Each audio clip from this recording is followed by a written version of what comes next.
A man suffered an accident while carrying a birthday cake for his daughter and fell into a coma. A young woman who worked in the hospital cleaning department spoke to him every day, until one day something unexpected happened, and she ran away. Raindrops fell heavily on Illinois, Chicago, forming small rivers on the sidewalks.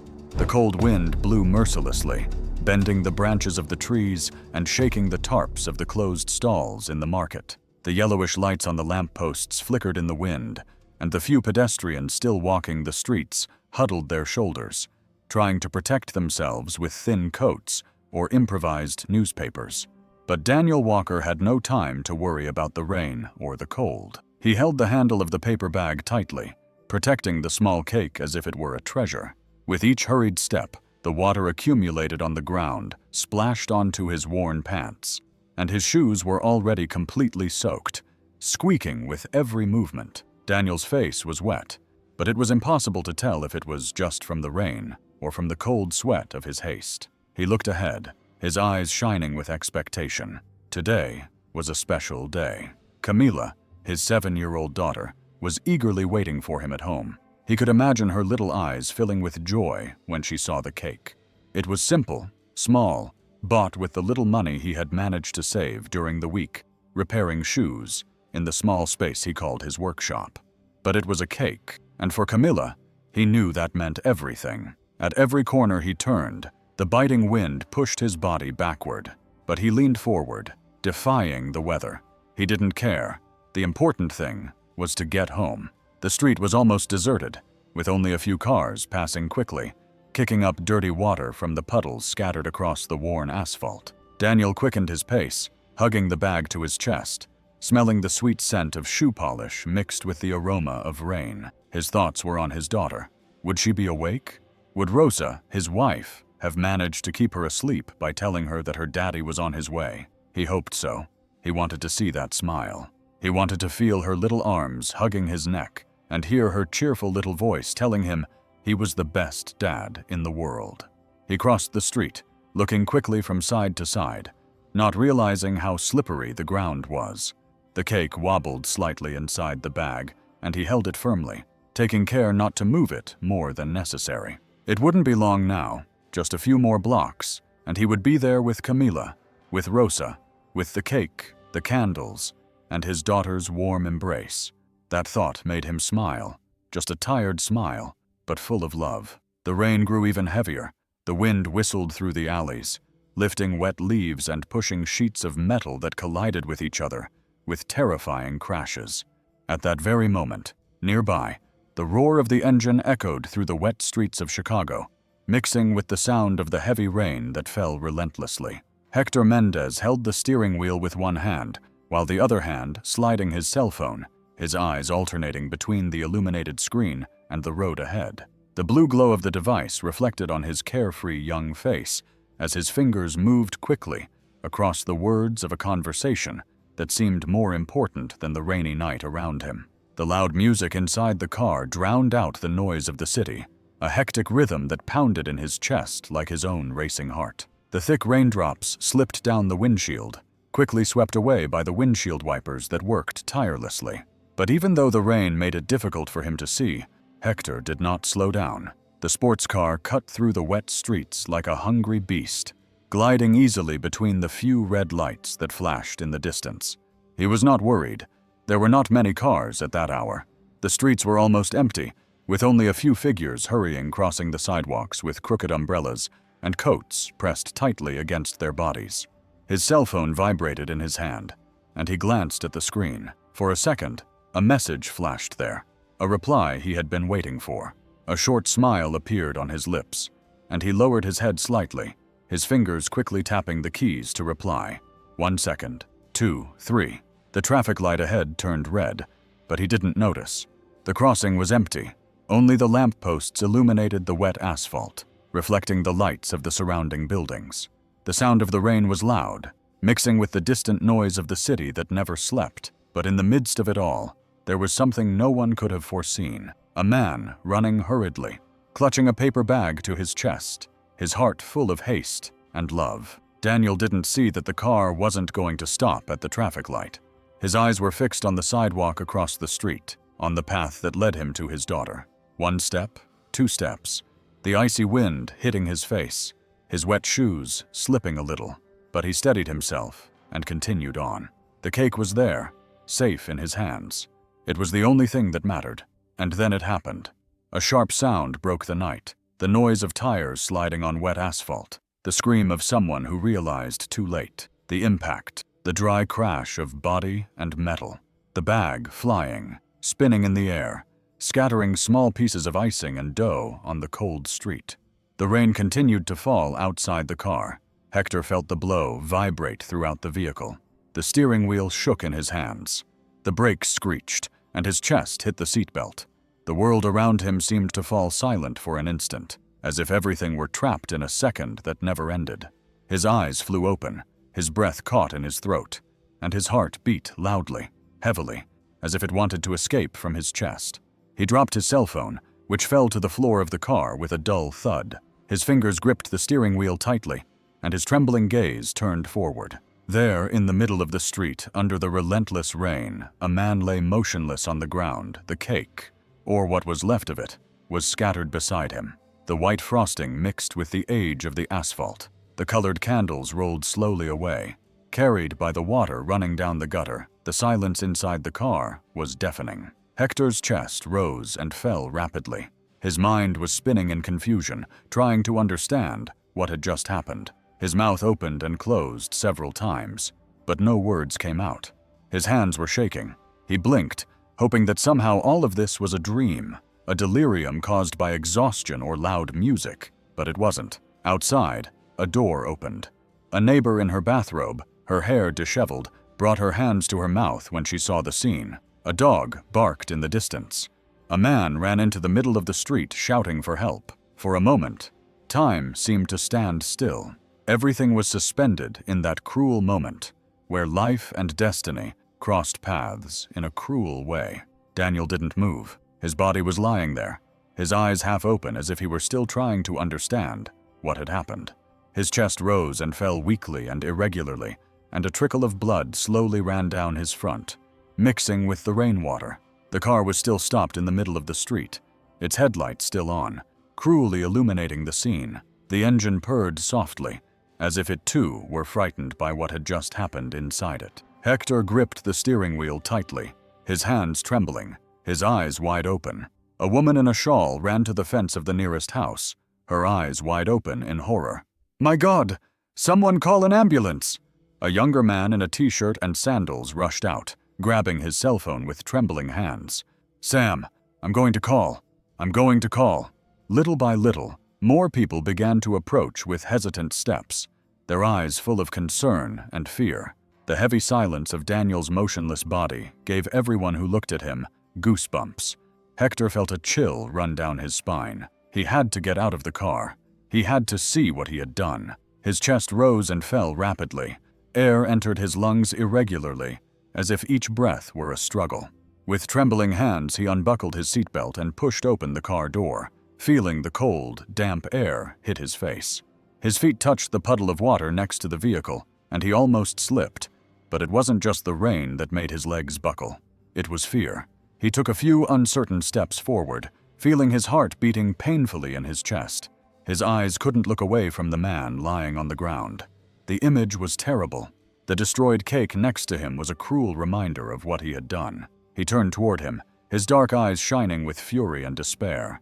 "What did you do, you irresponsible man?" Hector opened his mouth, but nothing came out. His hands opened and closed at his sides, as if searching for some way to alleviate the panic that was overwhelming him. I. The words got stuck before they could form. His gaze returned to Daniel. His chest rose and fell too quickly, and he felt like he was drowning. The woman in the shawl grabbed his hand. Her voice came out in a desperate whisper. "Stay with me, sir. Help is on the way. Please." The minutes that followed seemed like an eternity. Sirens began to sound in the distance, approaching quickly. Hector's legs felt weak, as if they were going to give way at any moment. He wanted to run away. He wanted to turn back time. He wanted to erase that moment from his life, but he couldn't. He knew that from that moment on, his life and that man's would be linked forever. The ambulance doors swung open, and the stretcher was hurriedly pushed inside. The wheels squeaked against the floor as the voices of doctors and nurses echoed through the corridors, lit by a cold white light. Daniel's body was motionless, pale, his face covered with small cuts, and his chest rising and falling irregularly. "We have a 52-year-old man who was hit by a car, suffered a strong impact to the head, signs of trauma, unstable blood pressure. We need to act fast." The medical team moved quickly, making their way through the patients waiting for attention in the crowded hallways. Some curious glances turned toward the scene as the sound of stretchers being adjusted and machines being turned on filled the air with suffocating tension. One of the doctors looked at the monitor recording Daniel's heartbeat and exchanged a worried glance with the nurse at his side. "He is very weak."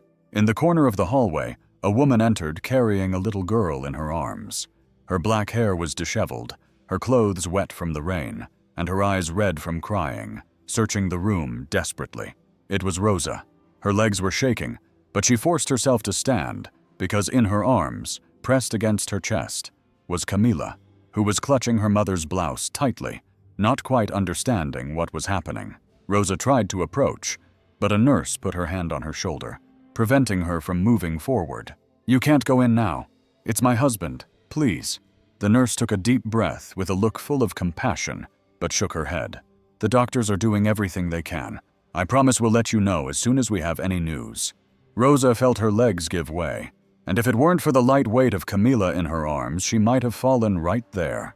Her eyes filled with tears, and her breathing became shakily as she lowered her head and kissed her daughter's hair. Camila said nothing. She just hugged her mother tightly, her little eyes filled with fear. Time inside the hospital seemed to drag cruelly with each passing minute. Rosa stared at the doors of the emergency room, hoping that someone would approach her with good news. But no one came. Her heart was racing, tight with fear of what might happen. Hours passed until finally a doctor came out of the room. Rosa jumped up, pressing Camila against her chest. "Doctor, how is he?" The doctor sighed, wiping his forehead with the sleeve of his gown. His expression was tired, and Rosa knew before hearing the words that it would not be the answer she wanted. "We did everything we could. We managed to stabilize him, but..." The silence lasted too long, and Rosa felt as if the ground had opened up beneath her feet. "But what, doctor? For God's sake, tell me now!" The doctor looked at her sadly, still holding the clipboard, as if that could stop the weight of the words he had to say. "Your husband has fallen into a coma. The blow to his head was very strong. Now only time will tell if he will wake up." Rosa felt a wave of coldness wash over her body. Coma.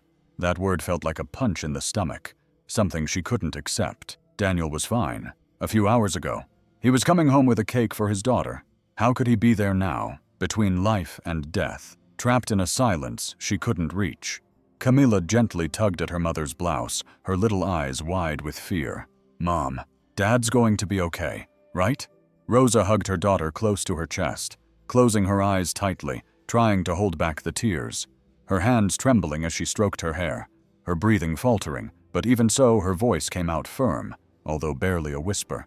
"Yes, my love." He promised he would come home, and at that moment, Rosa decided she would believe it, even if time tried to prove otherwise.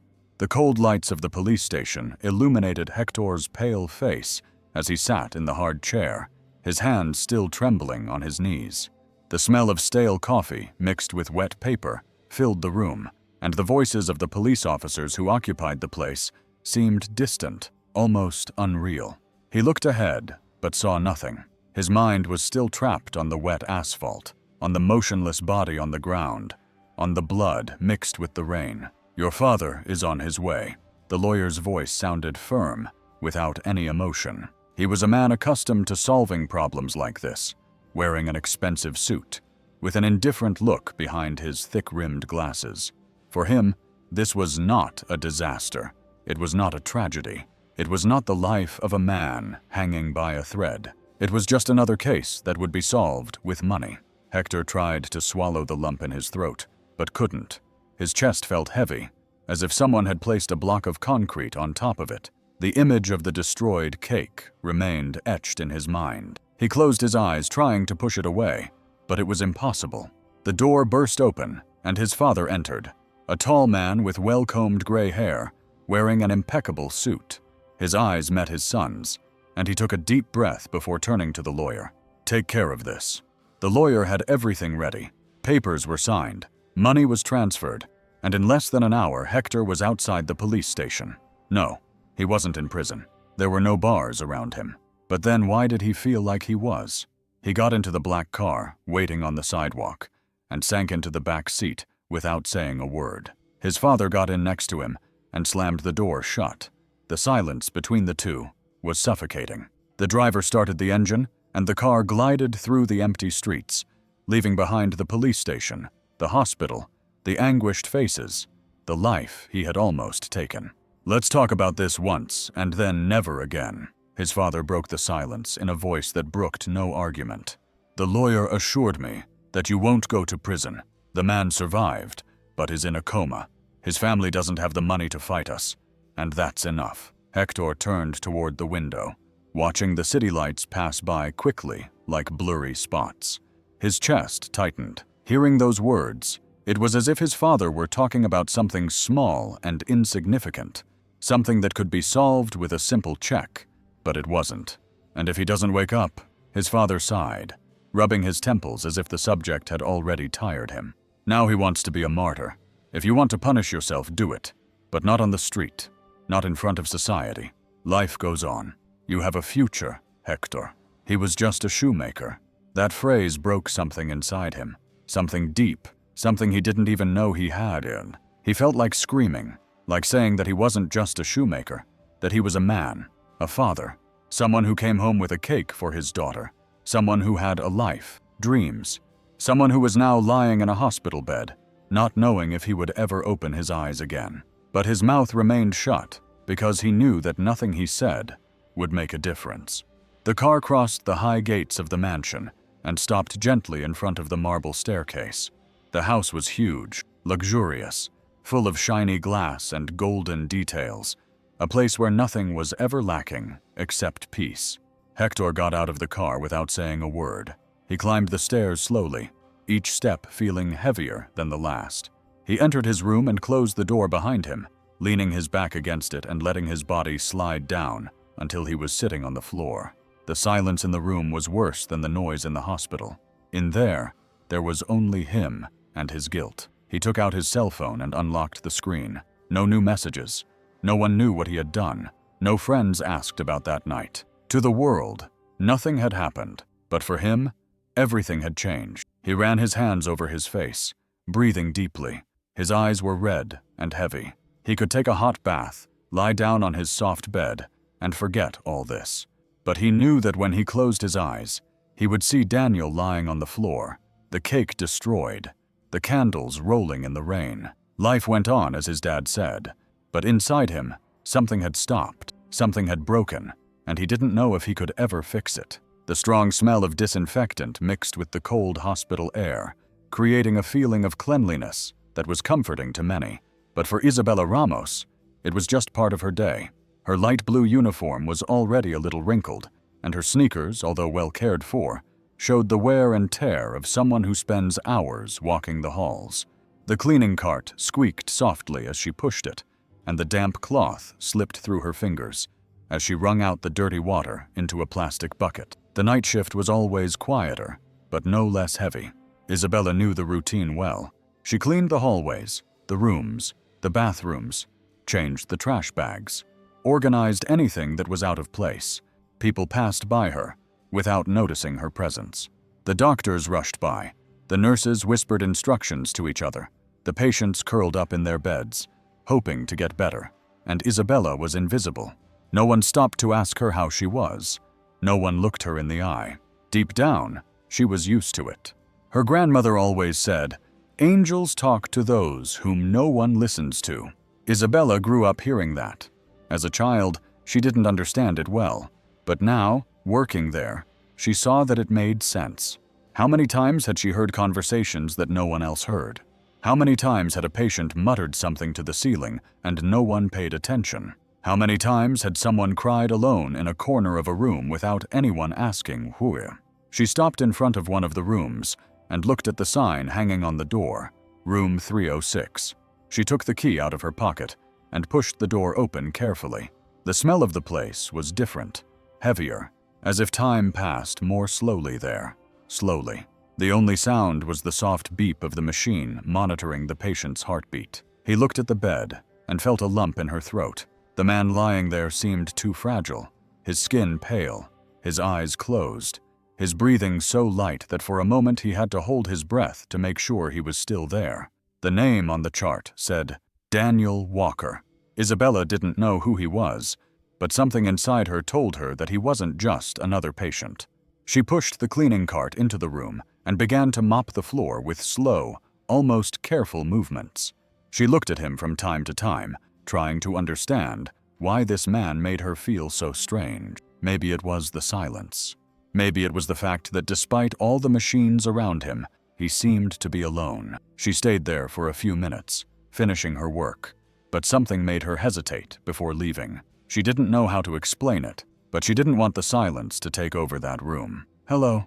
Her voice came out low, almost like a whisper. She felt silly talking to herself, but she continued. "My name is Isabella. I know you can't hear me. Or maybe you can. I don't know." She was silent for a few seconds, observing Daniel's serene face. "You seem like a good man, and someone must be waiting for you to wake up."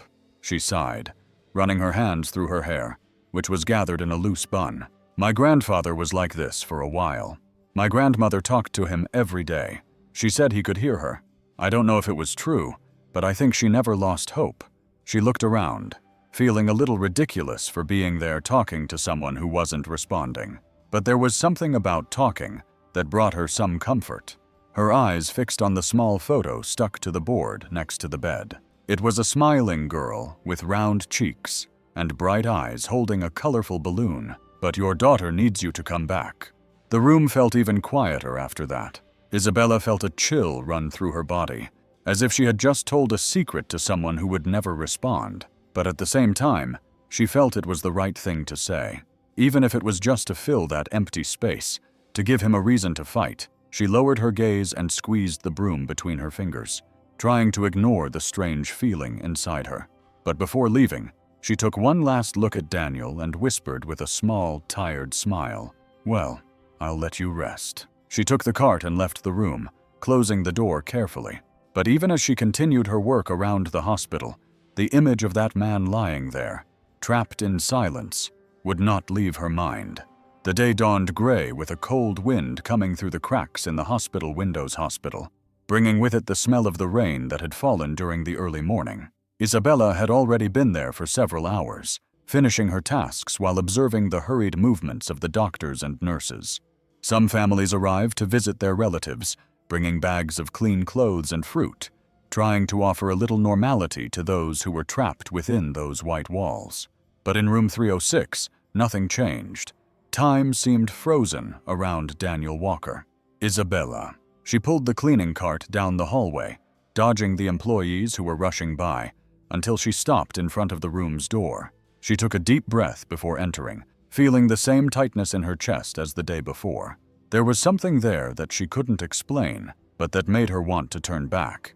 She opened the door slowly and entered, closing it carefully behind her.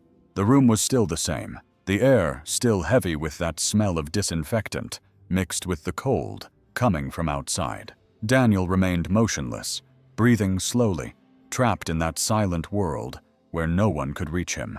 But Isabella smiled anyway. "Hello again, Mr. Walker," her voice breaking the silence of the room. She picked up the rag and began to clean the table next to the bed, moving the objects carefully, as if any sudden movement might interrupt his rest.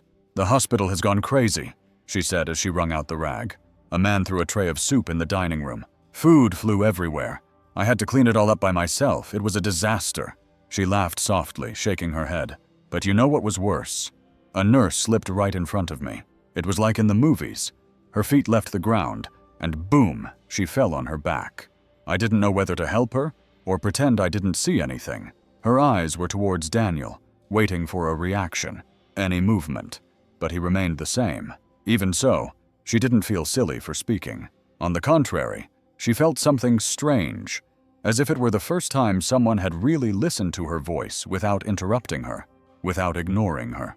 She leaned against the wall, crossing her arms and observing Daniel's serene face. "I know it may seem silly, but I'm going to keep coming.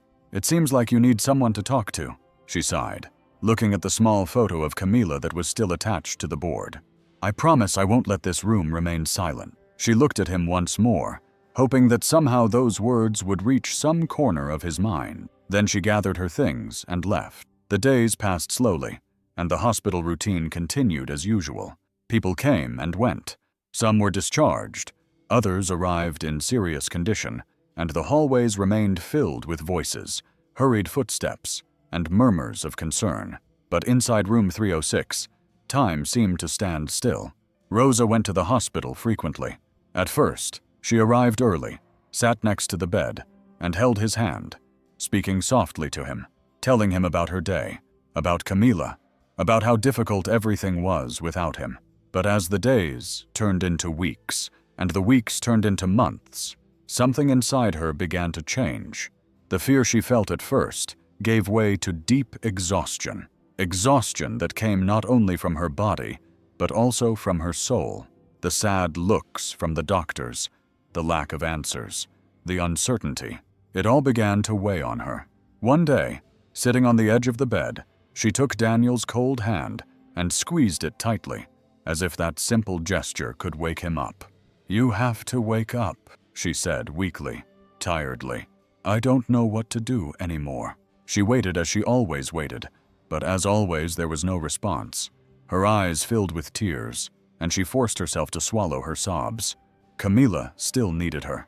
Life went on, but how long could she continue to carry everything alone? The visits began to be less frequent. At first, she blamed herself for not being able to go every day, but then she began to wonder if it really made any difference.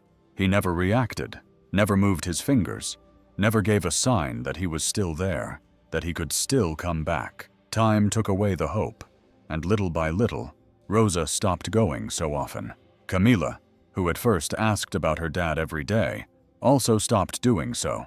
At first, she would look at Rosa with those big bright eyes and say, "Daddy's coming back tomorrow, right?" And Rosa would force a smile, stroke her daughter's hair, and reply, "Yes, my love, he's coming back."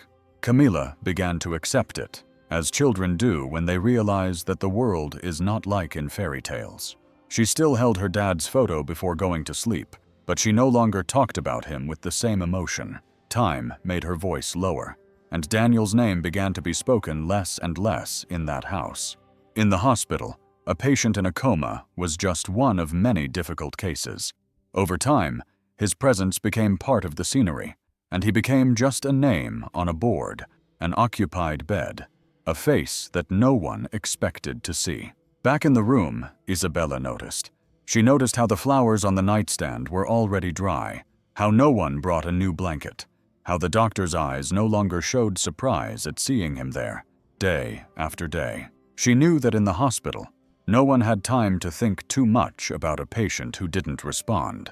But for her, he was never just one more at the end of the shift. When everyone left, when the hospital grew quieter, when the visitors had already gone and the rooms were empty, she would enter that room, sit in the chair next to the bed, and talk. She would talk about what she saw during the day, about the funny things that happened, about her life, about how she felt. And even though there was no response, she kept coming back because deep down, she believed that he was still there somewhere. The rest of the world might be forgetting Daniel Walker, but she wasn't. And for some reason she couldn't explain. That seemed to be enough to keep coming back. "Hello again, Mr. Walker," she murmured, closing the door behind her. She walked over to the chair next to the bed and sat down, looking at his serene face.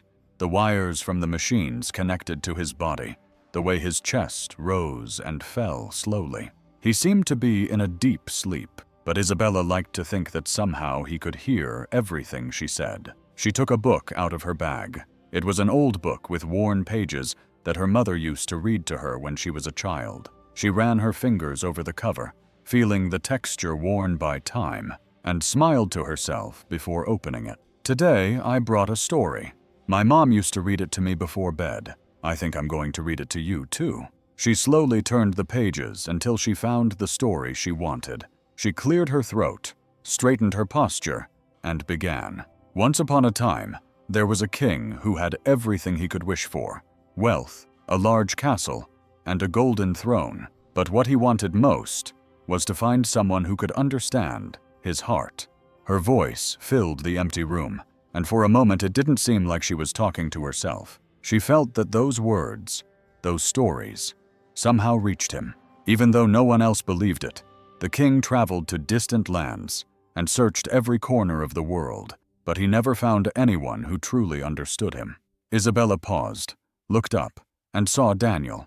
It sounds a little sad, right? She waited for an answer. Although she knew it would not come, she sighed and returned to the book. But one day, when he least expected it, he found a simple peasant girl who offered him no gold, no jewels, no promises. She just listened to him, and for the first time, he felt truly seen. He closed the book, running his fingers over the cover again, and smiled. "I think we all just want to be heard, not silence," she replied. But for the first time, he didn't feel empty. There seemed to be something there, something he couldn't explain. He got up, put the book in his bag, and took Daniel's hand for a brief moment. "I'll be back tomorrow. I'll bring another story." And at that moment, she made a promise to herself. She wouldn't let that room fall into oblivion. She wouldn't let that man be just another invisible patient. The next day, the same routine. Isabella pulled a chair up to Daniel's bed and sat down, holding a book between her fingers. The same book of ancient tales. She opened it to a random page, unhurriedly, letting the scent of the aged pages bring back memories of nights when her mother would hold her little hands and read until her eyes began to close on their own. "Today, I will read another story for you, Mr. Walker," she murmured, resting her elbow on the arm of the chair. She turned a few pages and began. "Once upon a time, there was a young man who dreamed of crossing the ocean, but he was afraid of the deep waters. They said that on the other side there were lands full of colors and golden cities, but no one knew for sure. One day he met an old fisherman who told him, 'The biggest dreams are where fear tries to stop us from going.'" She paused, smiling to herself. "My mom loved this part. She said that sometimes you have to go even if you're afraid, because that's how in the most beautiful stories." She looked at Daniel, waiting as always for some sign that he was there. But the only sound in the room was the beeping of the machines and the soft breathing he still had. "I hope you're listening to me," she continued reading, letting those words bring a little life to that room, which would otherwise be just another forgotten corner of the hospital. She read for several minutes without worrying about the time, without expecting anything in return, just enjoying that silent company that somehow made sense. When she finished the story, she closed the book carefully, observing Daniel's peaceful face. "Now I understand why my mother never stopped reading to my grandfather." She ran her hand over his face, feeling the weariness of the day weigh on her shoulders. But before she got up, she felt something, a movement, a strange sensation running through her arm, as if a slight squeeze had emerged at the tip of her fingers. She looked down, and her heart raced. Daniel's hand remained motionless, his eyes wide open, not knowing if it had been real or just her imagination. "Mr. Walker, was it you?" She waited, her heart pounding, her whole body paralyzed by anticipation, but after a few seconds, he returned to the same state as before. No reaction, no other movement, but Isabella was sure of what she felt. The air remained trapped in her lungs, and her mind tried to find an explanation. The doctors always said that spasms were normal, that patients in comas sometimes had small involuntary reactions. But this didn't seem like that. It felt different. Her breathing was agitated, and her hands were sweating when, hesitantly, she held his hand again. "If it was you, give me another sign." But the night remained silent. She got up suddenly, her heart pounding in her chest, and ran into the hallway. She needed to tell someone. She needed confirmation. He found one of the nurses on duty, and with a trembling voice, she grabbed his arm. He moved his hand. The nurse blinked in surprise at the way Isabella spoke, as if she had just witnessed a miracle. "Mr. Walker, yes." He squeezed my hand. "It was very slight, but I swear he really did it." The woman took a deep breath with a tired look and gestured for her to calm down. "Isabella, comatose patients sometimes have spasms. It's normal. The body reacts on its own without it meaning any improvement. It wasn't a spasm. It was different. The nurse gave her an understanding smile, but it was the same kind of smile they gave when they wanted someone to accept something difficult. I'm going to notify the doctors so they can do new tests. But don't get your hopes up. This happens all the time. She patted Isabella on the shoulder and continued on her way. But Isabella stood there in the middle of the hallway, staring at the door of room 306. Hope. That was exactly what she had now. She returned to the room, closed the door slowly, and approached the bed. She looked at Daniel, analyzing every detail of his face as if looking for any sign that he was trying to wake up. She sat down next to him and, without thinking, took his hand again, feeling the warm skin beneath her cold fingers. If it was you, give me another sign, please. She waited a second, 2, 3, nothing. Her eyes filled with tears and she squeezed her fingers around his hand, as if holding on to her last chance to be sure. I know you're there, and I know you're trying to come back. She closed her eyes, swallowing her tears. You have to come back. Her voice broke. She stood there with her head down, her hand still holding him, waiting for something to happen, waiting for that man trapped in silence would give another sign that he was still fighting. Even though the doctors said it was just a reflex.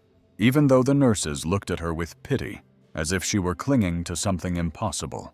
Isabella never stopped believing. She sat by his side, held his hand whenever she could, and talked about him, about the patients she knew, about the little things that seemed silly, but made her routine a little lighter. But above all, she talked about Camila. Your daughter must be even prettier in person. She stared at the photo stuck in the folder, the same photo that seemed to have been forgotten there for so long. She has bright eyes, you know. You can tell she's a happy girl. I'm sure she misses you a lot. She paused, waiting as always for some action. I wish I could tell her you'll be back soon. She took a deep breath, squeezing his hand gently, but I think only you can do that. And then, it happened. A tear, a small glisten, slowly slid down the corner of Daniel's face, tracing a silent path across his pale skin, before disappearing into the pillow. Isabella opened her eyes in surprise, her heart beating fast in her chest. For a moment she thought she was seeing things, that her mind was playing tricks on her because she wanted so badly for him to react. But no, the tear was there. It was real.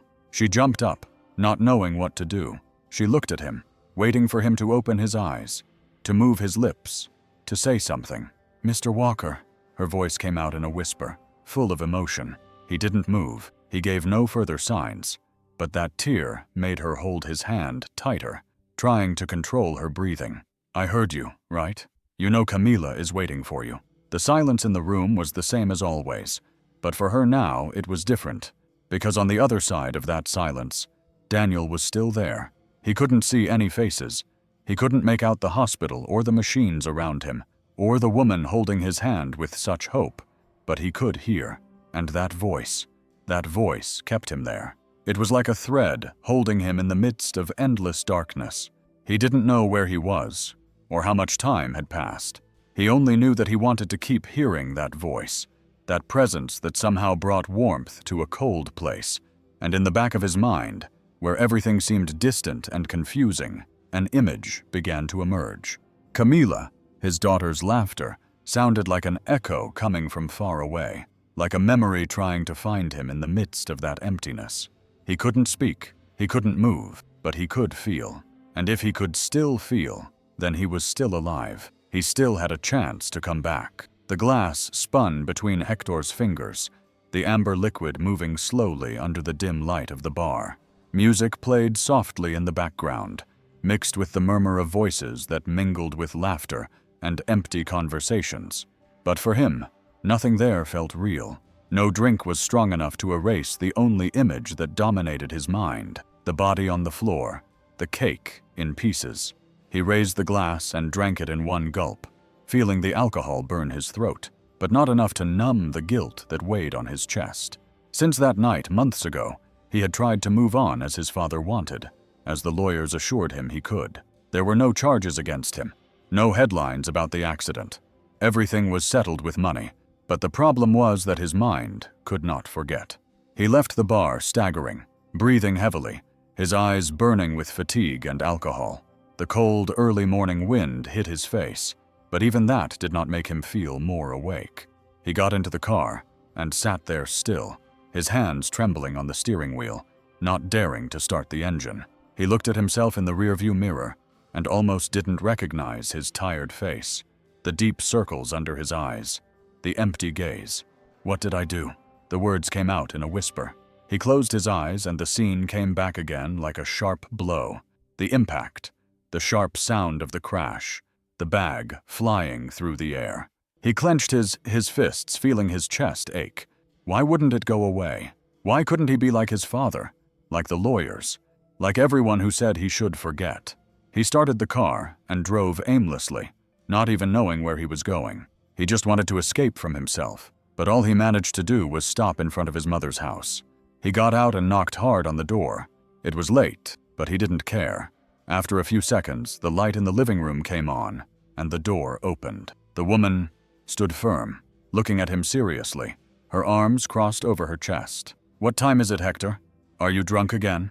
He entered without asking permission, running his hands over his face, trying to find the courage to say what he needed to say.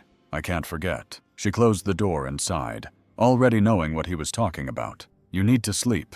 Tomorrow. I hurt a man, Mom. I almost killed him." She turned slowly, looking at him with a cold expression. "He survived. And you paid for what you did." "No, I didn't pay anything. I just threw money at the problem and pretended it didn't exist." His mother approached him, held his shoulders, and looked him firmly in the eyes. "Listen to me carefully, Hector. That's in the past. You have a future. You can't stay tormented by an accident. He has a daughter, Mom." Hector's cry echoed through the room, and for first time, his voice broke. His mother slowly let go of his shoulders, crossed her arms, and shook her head. "Forget it. He was just a shoemaker." The silence that followed that sentence was worse than anything he had ever felt before. Hector felt his stomach churn, as if he had been punched. He looked at his mother with a mixture of surprise and sadness. "Just a shoemaker," he laughed, but it was a bitter laugh without humor. "That's how you see people, isn't it? As if some are worth more than others." She didn't answer, just looked at him, waiting for him to accept that truth as he always had. But this time, something inside him refused to accept it. Without saying another word, he turned and left, feeling that for the first time, he had to face all this alone. The icy wind hit his face, but he barely felt it. His mind was racing, spinning non-stop, filled with thoughts he had been trying to avoid for months. He walked aimlessly for a few minutes, his hands in his coat pockets, his steps heavy, as if each one carried the weight of the guilt that would not leave him alone. For the first time, he wondered what kind of man he was, what his life really meant. He had always had everything: cars, trips, parties, money. But now, when he looked at himself, he saw only emptiness. Nothing he possessed could change what he had done that rainy night. Daniel Walker was still in a coma, and while the world moved on, while his friends continued living as if nothing had happened, he felt trapped in that moment, at that crossroads, at that instant when his irresponsibility destroyed the life of a man who just wanted to go home with a cake for his daughter. He stopped walking, his eyes fixed on a tall building with illuminated windows silhouetted against the darkness of the early morning. The hospital. His heart beat with more force than ever before. He had never had the courage to go there. He had never seen the reality he had caused, but now he knew he couldn't keep running away. He took a deep breath, feeling his chest tighten. "I have to do this." His steps were slow as he crossed the street and entered the main door of the hospital. The strong smell of alcohol and medicine invaded his senses, and the sound of machines and mixed voices created a heavy, oppressive atmosphere. His eyes scanned the lobby and hesitated for a moment, almost giving up. But then he saw a nurse behind the counter and approached her. "I would like to know which room a patient is in." The woman looked up, waiting for him to continue. Hector took a deep breath before saying the name, Daniel Walker. The nurse typed something into the computer, checked the screen, and pointed to one of the hallways. Room 306. His chest tightened even tighter. Now there was no turning back. He walked slowly, feeling the cold floor beneath his shoes, his heart racing. He passed other rooms, people carrying burdens he would never understand. And then he stopped in front of the door with the number 306. He stood there for a few seconds, breathing deeply, trying to find the courage. What would he say? What could he say to a man whose life had been destroyed by his irresponsibility? He closed his eyes and ran his face, trying to calm his thoughts. Then he opened the door. The room was simple, with dim lighting, the smell of disinfectant, and the constant sound of monitors. And there, lying in bed, was Daniel. Hector held his breath. He looked so fragile, so different from how he had imagined him. His face pale, the wires of the machines attached to his skin, his chest rising and falling slowly. He was not a stranger. He was not just a name on a court file. He was a man, a father.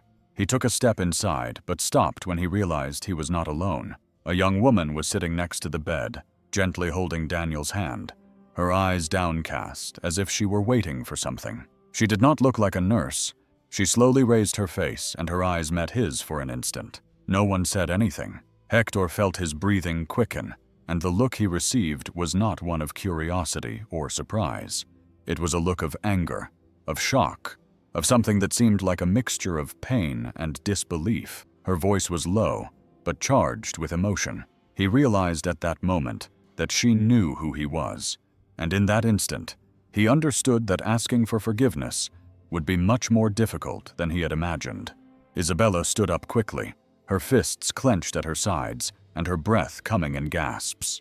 Her chest rose and irregularly, and a wave of rage rose in her throat, as if she were swallowing fire. "Why are you here?" Her voice cut through the silence like a well-aimed blow. Hector opened his mouth, but no words came out. Her eyes were filled with something he knew well: pain, contempt, hatred. Her voice rose tremulously, as if she were holding back tears. "What do you want here? Did you come to see up close what you did? Did you come to make sure he'll never wake up again?" He felt the weight of those words like a punch in the stomach. "No, The words got tangled up. He had never felt so small. Isabella took a step forward without taking her eyes off him, as if the mere fact of seeing him there was unbearable. "It was you, wasn't it? It was you who left him in this bed." Hector swallowed, feeling the bitter taste of guilt again. "It was an accident." Isabella's laugh was short, without a trace of humor. "Accident? You ran over a man. You left him here, trapped between life and death. And now what? You come here for his forgiveness?" He closed his eyes for a second, trying to breathe, searching inside himself for something to explain what he was feeling. But there was no explanation. Only guilt. Only a regret that burned every corner of his conscience. "I didn't know what to do, so you went back to your luxurious home of luxuries and went on with your life while he stopped." Her voice failed her. Her gaze returned to Daniel. He was still there, his face pale, his breathing weak, his eyes closed as if he were still looking for the way back. Isabella's heart ached just looking at him. He was coming home. Her voice was now lower, broken. He was carrying a cake for his daughter. It was her birthday. Hector closed his eyes again, as if those words hurt more than the screams. Isabella ran her hands over her face, trying to contain her rage, trying to keep the tears from falling. "You have no idea what you took away from him." The weight of those words fell on Hector, as if an entire wall had come crashing down on him. He knew what he had taken away. He knew he could never give him back that time, that night, that cake that never reached the hands of a little girl waiting for her dad. But he needed be there, just me. Her voice came out weak and shaky. She needed to see him. Something inside Isabella broke when she heard him. The hatred still burned, but at the same time, something inside her told her that the man in front of her was not just a heartless murderer. He was a broken man, just like Daniel, just like her. She took a deep breath, trying to calm all the emotions that were fighting inside her. She looked at Hector one last time before whispering, "He's still here, and you too. Now tell me what you're going to do about it." He looked away, took a deep breath, and ran his hands over his face as if trying to shake off the weight of the conversation. His heart was beating fast, and for the first time in a long time, he felt afraid. Not of what might happen to him, not of the consequences that no longer existed, but of what that accident had turned him into. "I want to help," he said. his voice weaker than he wanted it to be. Isabella crossed her arms, her gaze hard to help. He nodded, not daring to look at her directly. "I want to pay for the treatment." She let out a dry, humorless laugh and shook her head. "Of course you do. After months, it's always the same. You don't destroy someone's life and then think you can fix it with money." Hector closed his eyes for a second, feeling his stomach churn. "I don't want to disappear after this. I want to. I need to do something. What you need is to understand that money doesn't buy everything." Hector looked up and met her gaze. "I know." The way she said it made something inside Isabella tremble. There was no arrogance, no superiority, only pain. She took a deep breath, trying to calm the emotions swirling inside her. "You can pay for the best doctors, cover all the expenses, but that won't give him back the time he lost." "I know, but I can't go back to the past." Isabella's eyes shone with something he couldn't decipher. "You can't, but you can decide what to do from now on." She knew she hated Hector. She knew she should see him only as the man who ruined Daniel's life, but at the same time, she was beginning to see beyond that. The Hector in front of her was not the same reckless young man who drove a fast car without caring who he ran over. He was broken, tormented, and that confused her, and she wanted to hate it, but something inside her was starting to tell her that maybe he was trying to be a better person, and forgiveness wasn't easy. The sun had barely risen when Isabella arrived at the hospital that morning. The sky was still half dark, with the first rays of light trying to break through the heavy clouds that promised rain. She pulled her coat tighter around her and walked through the still empty hallways, where only a few nurses were changing shifts, and the strong aroma of freshly brewed coffee mingled with the smell of disinfectant. With each step she took toward room 306, she felt her heart beating faster.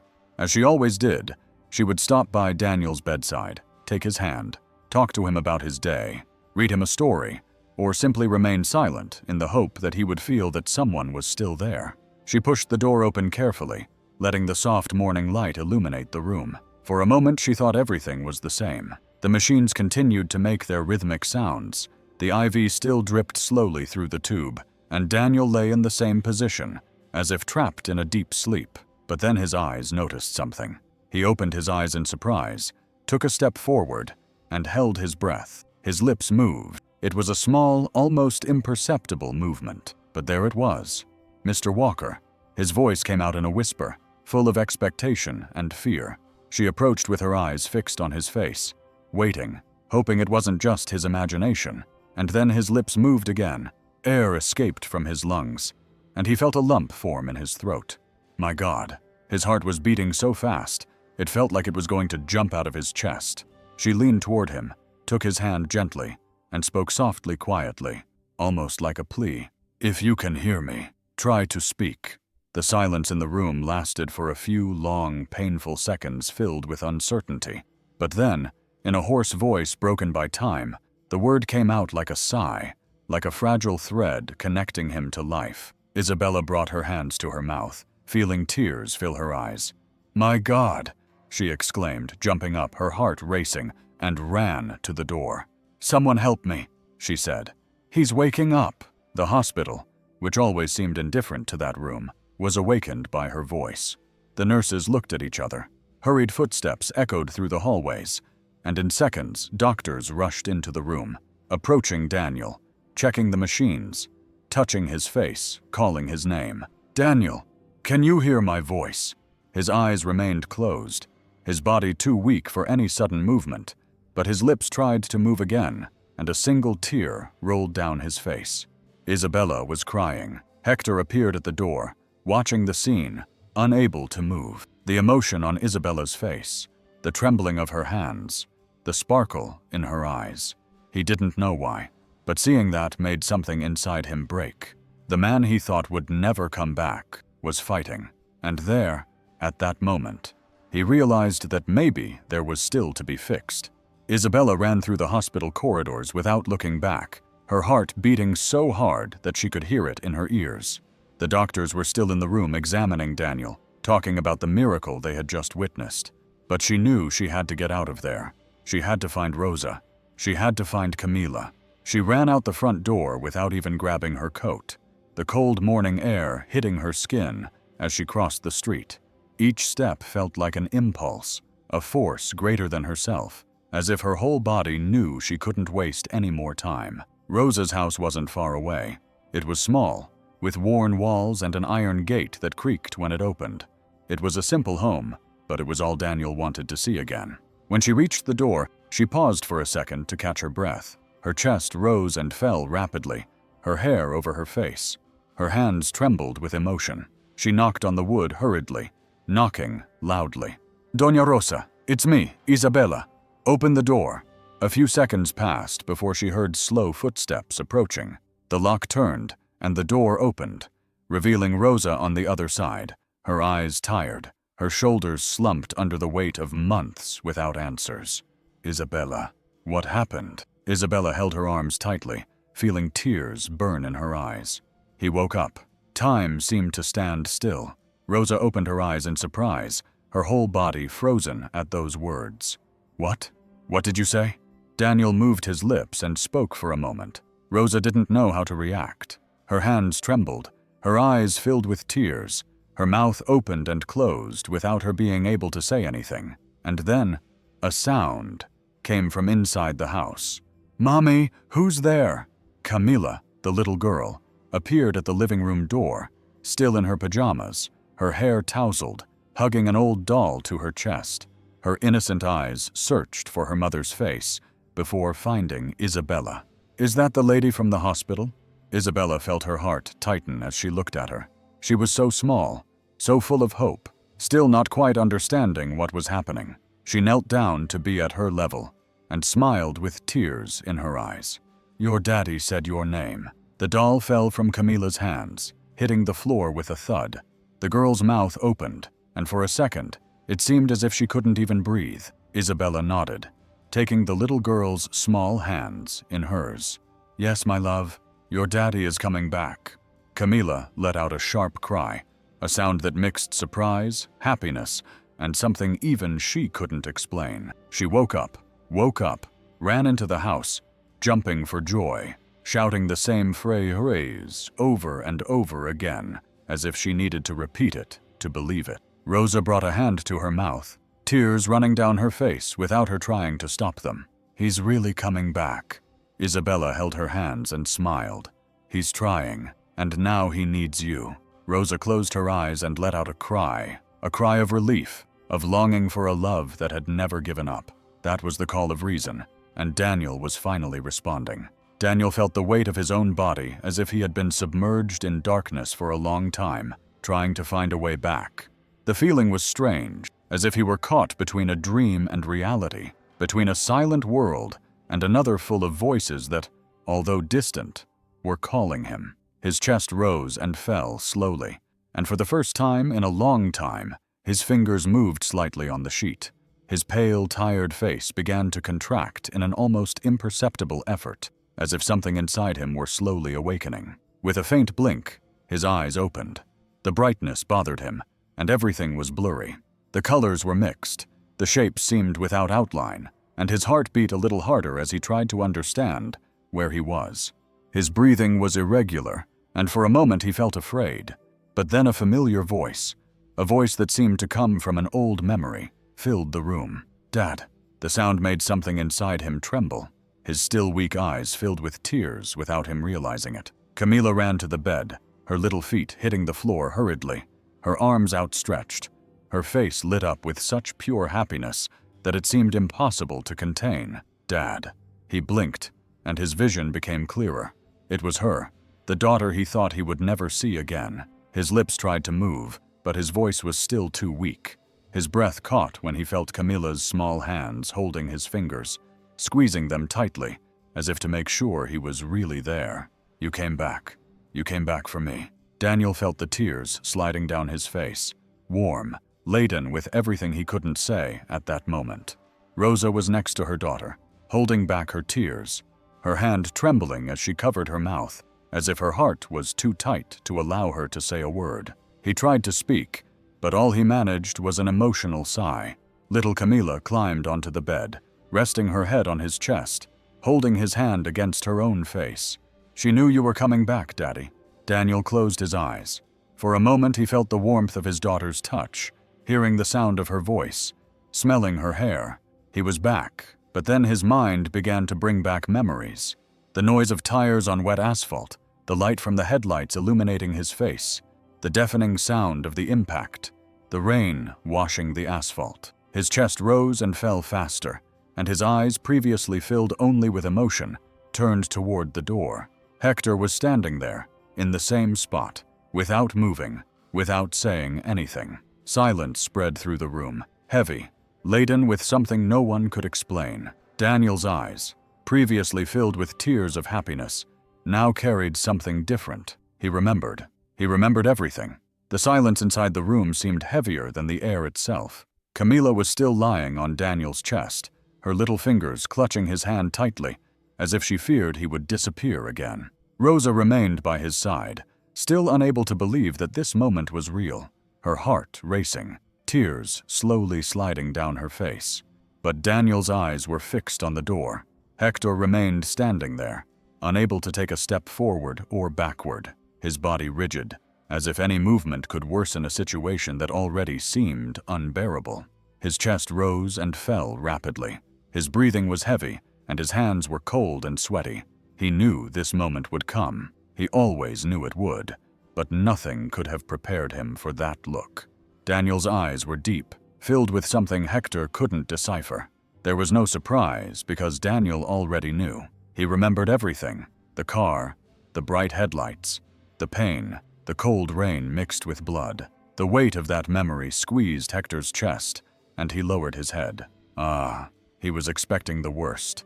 Expecting Daniel to scream, to say he hated him, to throw him out of there. But then his voice echoed in the room, weak but firm. "I know who you are." Hector felt a chill run through his body and closed his eyes. For a moment, feeling the weight of guilt become even more suffocating. His desire was to disappear, to run away from there, as he did that night. But he couldn't. Not now. He waited for the rage, but it didn't come. Daniel took a deep breath and looked at his daughter before turning his gaze to Hector. "What happened cannot be changed." Hector looked up, confused. He expected hatred. He expected to be thrown out of that place, but he didn't expect that. His voice failed him. He didn't know what to say. Daniel continued to watch him for a few seconds, before doing something no one expected. He reached out his hand. Rosa opened her eyes in surprise.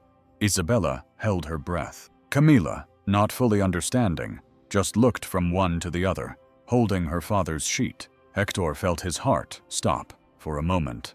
I don't deserve this." His voice broke with emotion. His chest seemed about to explode. "I don't deserve your forgiveness." Daniel kept his hand outstretched.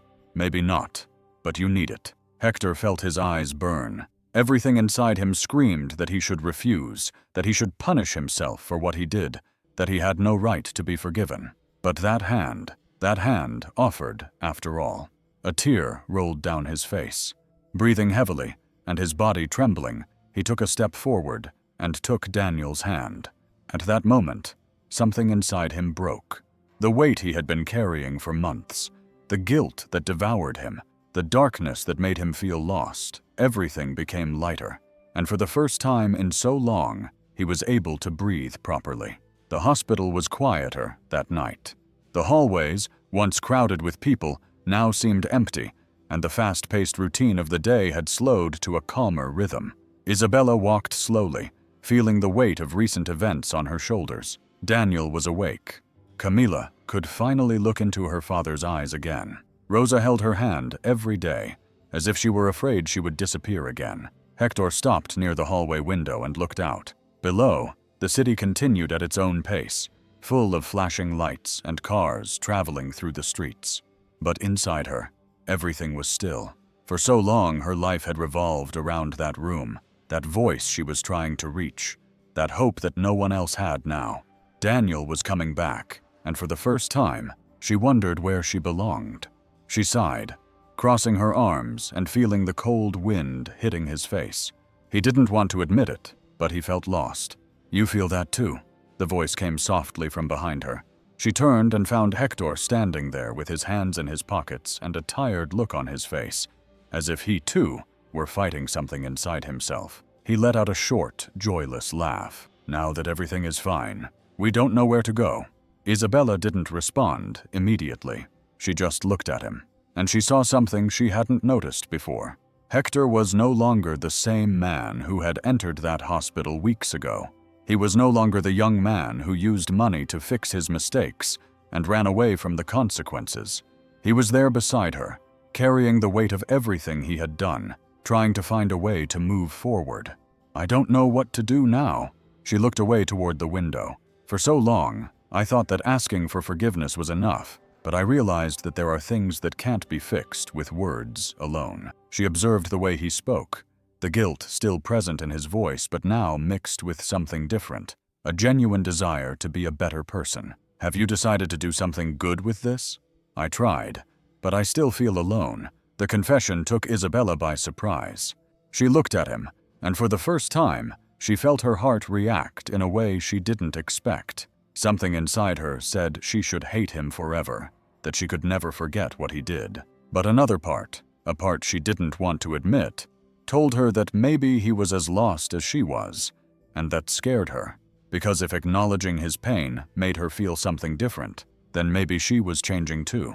The silence between them lingered, heavy, laden with something neither of them could explain. The city sparkled outside, but there in that hallway, the world felt small, as if only the two of them existed, along with all the unanswered questions. Hector looked at Isabella as if he were gathering the courage to say something he had been holding inside. For a long time, his fingers had been clenched inside his coat pockets, and his chest rose and fell slowly, trying to hide the anxiety that grew with every second. I know I can never change what I did. Isabella looked down at the floor, feeling a knot in her chest. I know. Hector took a deep breath and ran a hand through his hair, confused, unsure, trying to find the right words. But what if I could be a better person from now on? She slowly looked up, fixing her eyes on him. I know what you mean. He hesitated, feeling a chill run down his spine. But he knew he couldn't keep running away. I mean, I want to try. I want to learn to be a man who does the right thing. I want to build something that really helps people. I want to use what I have to change lives. And I want to do it by your side. Those words hit her hard. Isabella felt her heart race, her hands grow cold, and for a moment she didn't know how to react. He was asking her for a chance, not just to start over, but to be with her. She felt her eyes burn, because part of her wanted to believe. She wanted to believe that people could change, that he was no longer the same irresponsible man who destroyed Daniel's life that night. But the other part, the part that remembered every tear, every pain, every injustice, still carried the weight of the past. She closed her eyes for a moment, trying to understand what she was feeling. I don't know, Hector. Her voice was low and uncertain. He took a step forward without touching her, without forcing anything, just waiting, just giving her the choice she never had. I can wait. Isabella's chest rose and fell slowly, and she felt the struggle within her because forgiveness was difficult. But sometimes giving your heart a chance was even more so. Time passed slowly, as if the world were trying to adjust after everything that had happened. The seasons changed, life went on. But inside Isabella, the doubt still existed. Some of it was because she was afraid of what might happen if she gave in to her feelings. Heart was even harder. Time passed slowly, as if the world was trying to adjust after everything that had happened. The seasons changed, life went on. But inside Isabella, the doubt still existed. Some wounds take longer to heal. Some pains don't go away so easily. She continued with her routine at the hospital, working night after night, seeing faces come and go, lives lost and saved. But even though she was busy, even though she tried to keep her mind away from the past, something inside her always made her think of him, of Hector. She didn't see him for a while after that conversation in the hallway, after that request for a chance that she didn't know how to respond to. He disappeared. Part of her believed that he had given up, that he had returned to his old life, that it had all been just an impulse from someone who wanted to feel better about himself. But deep down, there was another part.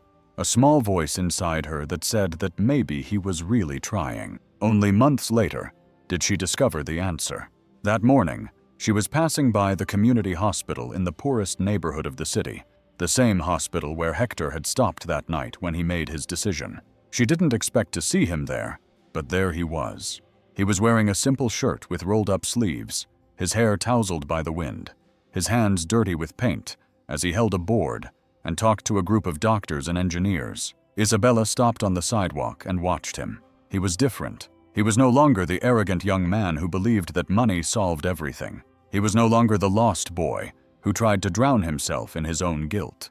Hector was building something. She saw him walking around the site, pointing out details in the structure of the building, listening to the workers' suggestions, greeting some children who were passing by, and even carrying one of them when he fell while playing. The change in him was real, and for the first time, Isabella realized that maybe, just maybe, she was ready to give him that chance. She didn't seek him out after that day. She still wasn't sure how she felt, if she was ready to leave the past behind, if she could make room for something new. But deep down, she knew she was waiting for him, and he came. When she looked up, there was Hector, standing on the sidewalk with his hands in his pockets, his eyes fixed on her, as if no one else existed at that moment. He didn't say anything. He just watched as if looking for an answer. Before she even asked the question, the wind blew harder, and then the first small, cold drops began to fall, splashing the ground and forming dark spots on the asphalt. Isabella felt her heart race, but she didn't look away.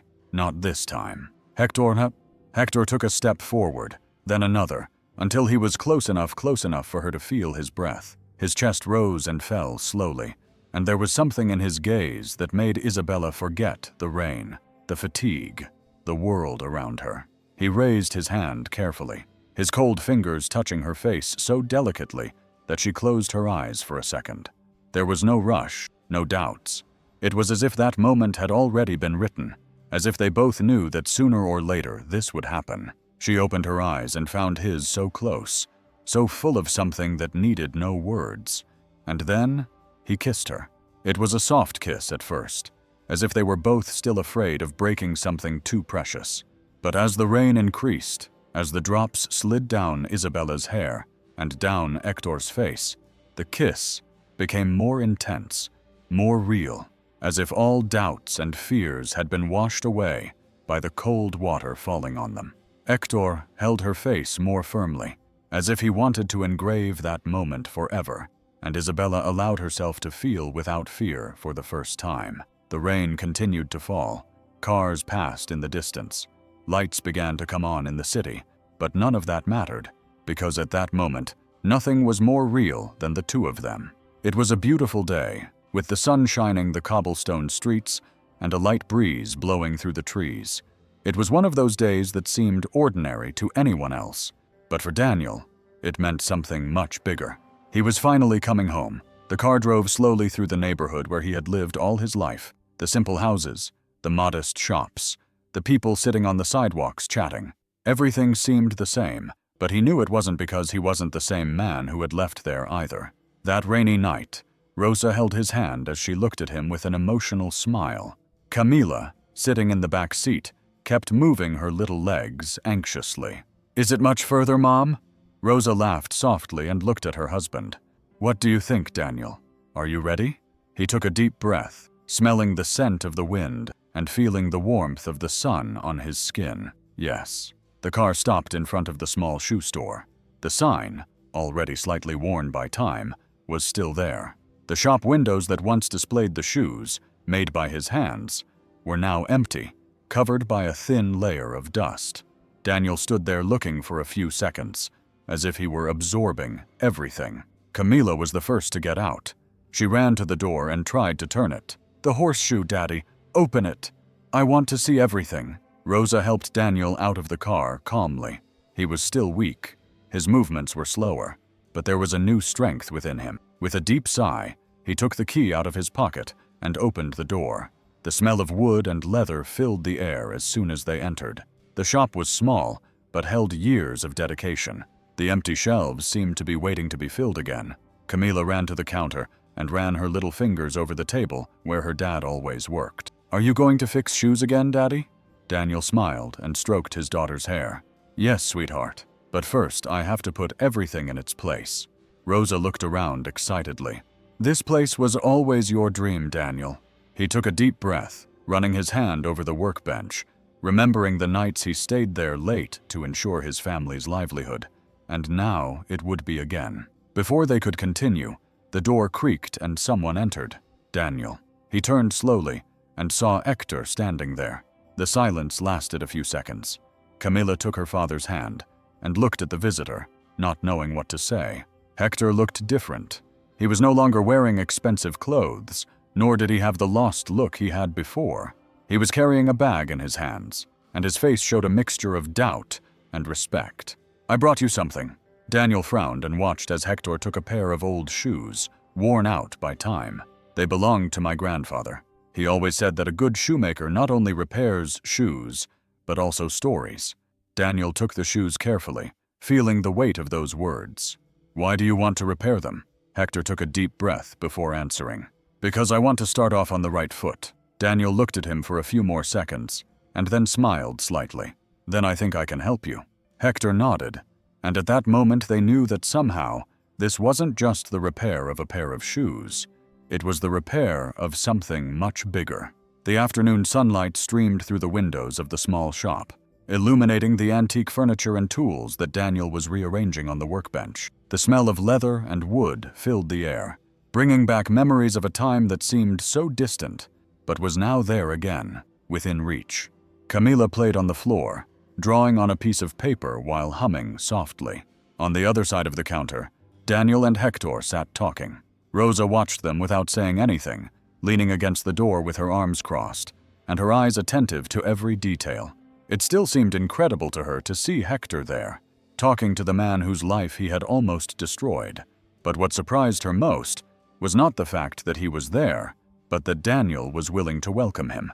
"That hospital you're building," said Daniel, holding a piece of leather between his fingers. "Looks like a good project." Hector ran his hand through his hair, a little uncomfortable. "I'm just trying to do something useful." Daniel looked up at him. "And you're succeeding." Hector was silent for a moment before responding. "I don't know, but I think so." Daniel smiled slightly and refocused on the material on the table. "Then keep trying." Rosa felt a tightness in her chest. It was strange, but at the same time, it felt so right.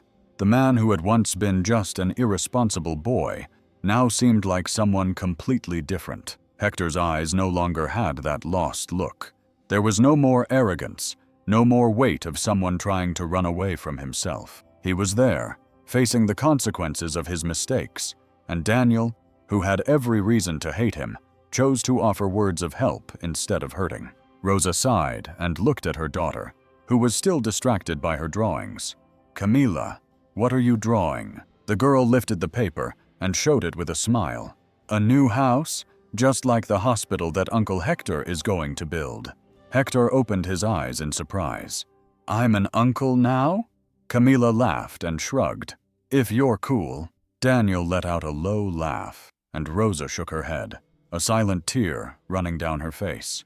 Fate was strange. It put people in each other's paths in unexpected ways, sometimes to cause pain, sometimes to teach something, but occasionally it gave a second chance, and when that happened, all that was left was to decide what to do with it. The routine at the hospital was the same. The hallways were still crowded, the voices of the doctors mingling with the murmurs of worried families. The smell of medicine and disinfectant still filled the air, but for Isabella, everything felt different now. She pushed the cleaning cart down the hallway, but she no longer felt invisible. The same walls that had once seemed cold now felt welcoming, and the faces that had once passed by without noticing her presence now recognized her. Hector walked beside her, holding a folder with notes about the community hospital he was building. He talked about the details of the construction, the equipment they still needed to buy, and the doctors who were volunteering to provide free care. But deep down, he was talking about something much bigger. "I want this place to be different. I want it to be a hospital where no one is treated like a mere number." Isabella looked at him and smiled. "You're not the same anymore, you know." Hector shrugged and smiled wryly. "Maybe I was never who I was supposed to be." They stopped in front of one of the rooms, and Isabella looked inside. An elderly woman was lying there, staring at the ceiling with a tired expression. No one was there with her. There were no visitors or family members holding her hand. Isabella sighed and took a chair. "I'll stay with her for a while." Hector watched as she sat down next to the woman and gently took her hand. "Hello, Doña Estela. How are you feeling today?" The woman slowly turned her face and blinked, surprised to have company. "I'm here." Isabella smiled and squeezed her hand affectionately. "Yes, and so am I." Hector stood there for a moment. Obando saw the way Isabella spoke, how she gave her attention, how she made that woman feel less alone. And then he knew. Isabella had found her place. It wasn't just in the hospital. It wasn't just next to the patients that no one noticed. It was next to those who needed someone who could see beyond. And somehow he knew that his place was beside her, if she would let him. The sweet aroma of vanilla and chocolate, the little house, the kitchen lit by a warm light, and the sound of children's laughter filled the air with a joy that was difficult to describe. Camila ran back and forth with her hair tied back in 2 braids and her eyes shining with excitement as she looked at the table, where a large, beautiful cake awaited the right moment. Daniel sat in the wooden chair near the window, watching everything with a gentle smile on his lips. He was still recovering. His body no longer had the same strength as before. His steps were slower, and sometimes he needed to stop to take a deep breath, but none of that mattered because he was there. He was alive. Rosa arranged the candles on the cake, adjusted her daughter's dress, and crouched down next to her, ready to make a wish. Camila looked at her dad, and then at Hector, who was standing discreetly but noticeably in the corner. She smiled and crossed her fingers. "I think so."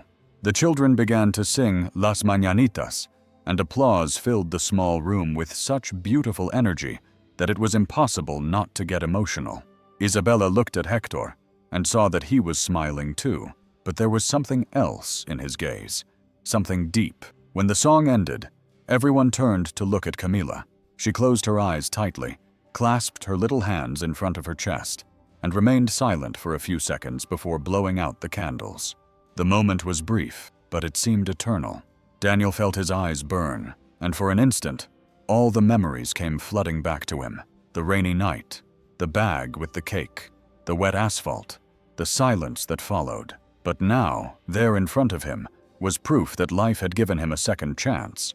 He took Rosa's hand, squeezed it affectionately, and looked at Hector, who looked away, a little uncomfortable but with a sincere smile on his lips. The past could not be changed, but the future could be built. Camila opened her eyes, looked at her dad, and jumped into his arms, hugging him tightly. "What did you wish for, my love?" he asked, kissing her hair.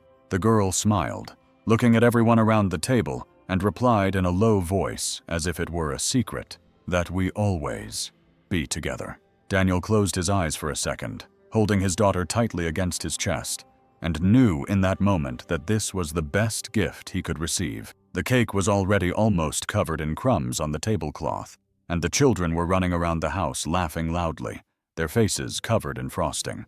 Rosa was clearing some plates while Daniel watched everything in silence, his heart full of gratitude for being there, for seeing his daughter smile, for feeling life beating around him.